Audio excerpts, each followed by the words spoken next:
Pak Gurbaya, memang sudah banyak mungkin yang mengatakan bahwa gebrakan-gebrakan Anda itu membuat Anda dijuluki itu jurus koboi katanya gitu. Tapi, banyak juga yang penasaran, ini sebetulnya sesuai dengan mandat, arahan dari presiden, atau memang gaya pribadi seorang Menteri Keuangan Purbaya yang memang, ya sudah kalau memang harus diperbaiki langsung gebrak, bagaimana Pak? Saya nggak tahu ada petunjuk langsung apa enggak, tapi biasanya sebelum saya bertindak, saya lapor dulu ke presiden, "Pak, saya akan pindahin uangnya 200 triliun, jalanin aja. Pak, habis itu saya nanti akan ke kementerian supaya anggarannya jalan, jalan aja." Jadi saya nggak pernah melakukan hal yang belum pernah dilaporkan ke presiden. Ini sebenarnya perintah dia.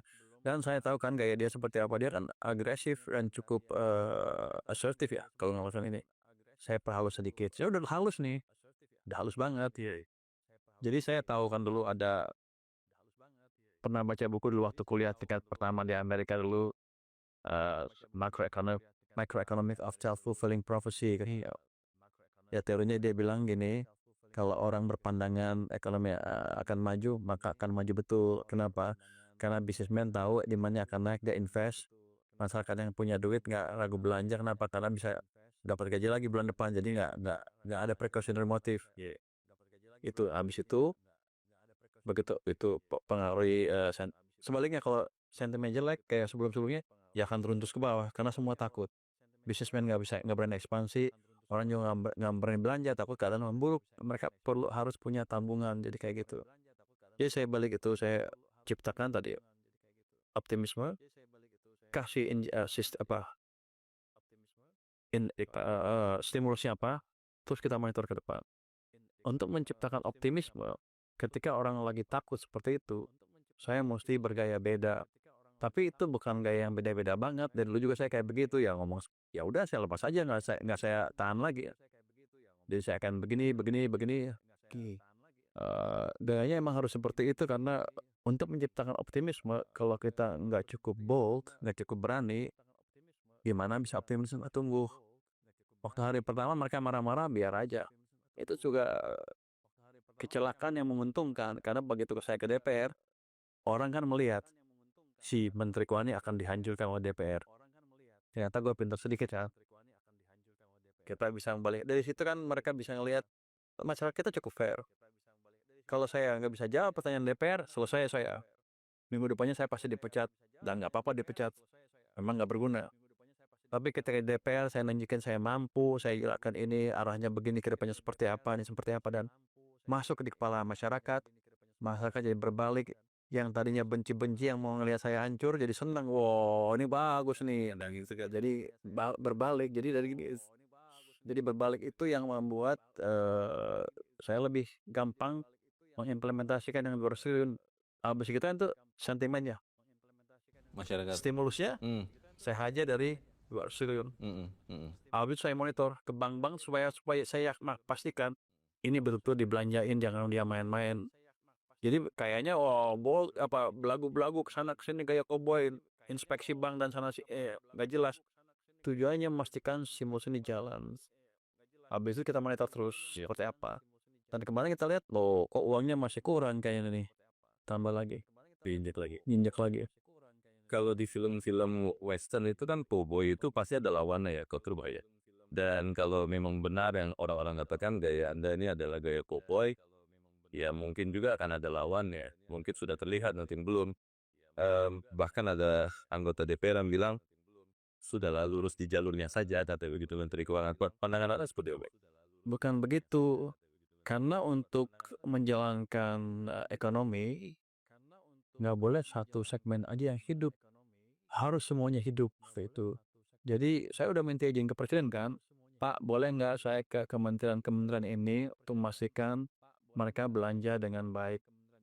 Dan saya udah disuin. Jadi atas arahan presiden saya jalan. Dan akibatnya kan sekarang kalau Anda lihat ya, misalnya di pemerintahan nih, triwulan pertama PDB-nya negatif, belanja pemerintah. Triwulan kedua negatif lagi. Triwulan ketiga dan positif 5% lebih. Itu memberikan dampak positif ke perekonomian. Triwulan keempat pasti lebih tinggi lagi. Karena kita gebrak-gebrak dan saya ancam, Iya. semacam ada ancaman halus lah. Kalau nggak bisa belanja, saya ambil tahun ini uangnya. tahun depan saya potong. Walaupun nanti harus minta izin presiden, tapi itu harus dikerjakan karena kalau enggak mereka nggak akan setiap tahun desain APBN tapi nggak dibelanjain, akibatnya apa? Impact ke perekonomian nggak optimal. Padahal kita sebagian itu utang kan. Jadi sesuai dengan pesan dan arahan presiden, beliau mau setiap rupiah yang kita punya dibelanjakan semaksimal mungkin sehingga berdampak maksimal buat masyarakat. Itu yang kita cari sebetulnya. Jadi Anda nggak usah ribut utang ini utang itu, nggak apa-apa.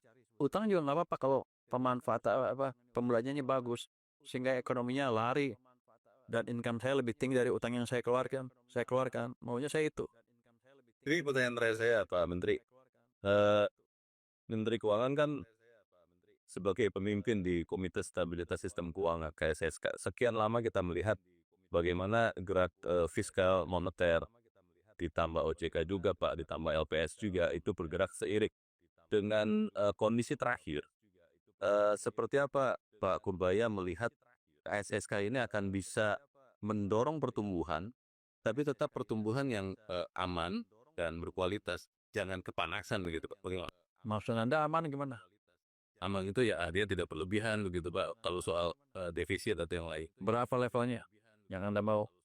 Sesuai dengan undang-undang Pak. Berapa enggak untuk pertumbuhan ekonomi berapa Anda maunya? Itu berapa? Yang Anda di kepala Anda berapa sekarang? ya 3% dari PDB Pak. Enggak, bukan. Pertumbuhan ekonomi Anda berapa yang Anda pengen ciptakan? Yang Anda bilang tadi nggak kepanasan itu berapa? Kalau 5-6% mungkin Pak. Seperti yang banyak orang katakan. Makanya jangan nanya sembarangan kalau nggak ngerti. Oke. Biar aja. Hmm. Begini, Hmm. boleh kita ngomongin ya? Boleh. Biar aja. Kita biasanya setelah krisis ya, kalau tumbuh di atas 5-6% pasti diperlambat. Kenapa? Karena dianggap kepanasan seperti Anda bilang tadi. Jangan-jangan di kepala Anda 5%. Kalau 5% udah kepanasan, saya tidur, saya pensiun, cukup. Kan itu udah minimal ya. Udah, itu kayak lagi ya kalau nggak bodoh-bodoh amat ya 5% pasti tercapai lah. Nggak usah pinter-pinter amat juga. Tapi kan bukan itu tujuan kita. Tapi kita akan terjebak di apa yang disebut middle income trap. Di situ aja di sini nih. Kayak gini, nanti kalau ada susah jatuh lagi kayak kemarin, nanti naik lagi dikit jatuh. Akan susah terus ekonomi kita nggak bisa jadi negara maju. Untuk jadi negara maju kita harus tumbuh double digit selama mungkin 10 tahun lebih. Makanya saya lihat 8% kan tinggi. Orang bilang ketinggian, tapi belum cukup untuk menjadi negara maju. Tapi nanti kalau udah sampai 8, mesin-mesin ekonominya diperbaikin, berarti suatu saat kita bisa tumbuh 10% tanpa kepanasan. Kepanasan tuh laju pertumbuhannya di atas laju pertumbuhan ekonomi potensial dengan struktur yang ada ya. Kalau sekarang sih kita hitung 6,5-6,7%. Baru bisa kepanasan kalau tumbuh di situ terus. Struktur yang ada di bawah tumbuhnya lama. Kenapa saya bisa bilang tumbuh lama tanpa menimbulkan inflasi? Karena kan kita selalu tumbuh di bawah 6% kan, selama ini kisaran 5% lah terbaiknya. Kan berarti ada tenaga kerja yang masih ke usia kerja yang nggak diserap. 1% PDB itu angkanya sekitar 400.000 tenaga kerja yang formal. Kenapa sekarang kita lihat turun pengangguran ketika pertumbuhannya slow? Karena masuknya informal.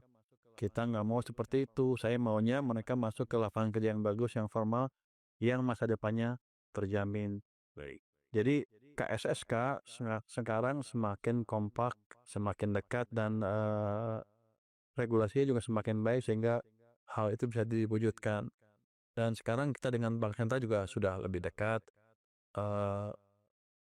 Kayak sekarang nih, Wakil Menteri kita ikut rapat Dewan Gubernur di Bank Sentral hari ini untuk menyatukan, untuk melihatlah di sana diskusinya seperti apa dan menyampaikan pendapat di pandangan dari si pemerintah dan keuangan seperti apa supaya ke depannya semakin erat tanpa ada kecurigaan macam-macam.